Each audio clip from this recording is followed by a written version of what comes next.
Shalom bien-aimé, je suis le frère Gisriel de l'Assemblée des élus en Jésus-Christ et je viens par cette courte vidéo vous présenter ce que j'ai pu retenir du culte de ce dimanche.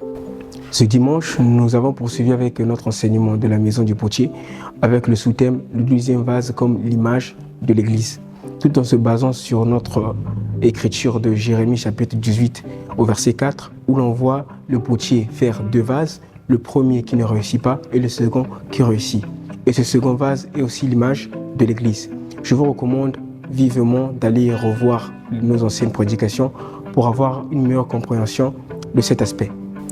Ce dimanche, le ministre de Dieu s'est vraiment appesanti sur le commencement et l'achèvement de l'Évangile dans l'Église ou dans les membres de l'Église. Nous avons vu cela dans Philippiens chapitre 1 au verset 3 à 6 où le bien-aimé Paul avait de la joie de voir les bien-aimés de Philippe prendre part à l'évangile depuis le premier jour et qu'il avait cette foi que celui qui a commencé cette bonne œuvre en eux allait l'achever.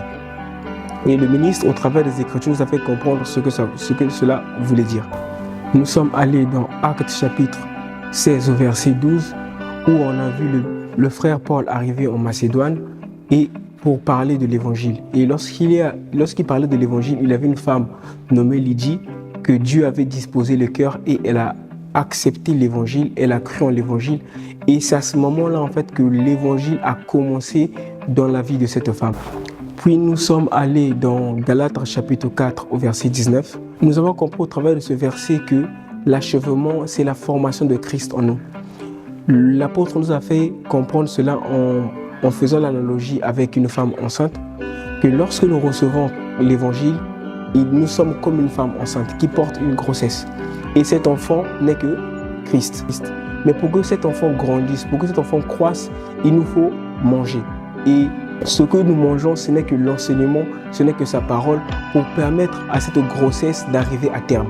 Nous avons compris par là que l'achèvement, c'est le fait que cette grossesse arrive à maturité et que l'enfant soit manifesté.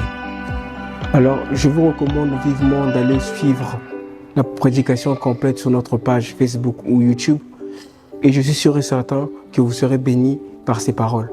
Alors toi bien-aimé qui m'écoute et qui ne croit pas en l'évangile, le Seigneur veut commencer une œuvre avec toi. J'en suis certain que je le crois, mais ce qu'il te faut faire c'est juste croire en l'évangile, c'est juste accepter l'évangile et Dieu commencera cette œuvre avec toi. Et toi mon frère qui a accepté l'évangile, j'aimerais juste te dire de persévérer car le Seigneur achèvera ce qu'il a commencé. Peu importe ce que tu peux vivre, peu importe les difficultés que tu peux être confronté, sache-le que le Seigneur achèvera ce qu'il a commencé. Garde la foi et persévère. Shalom.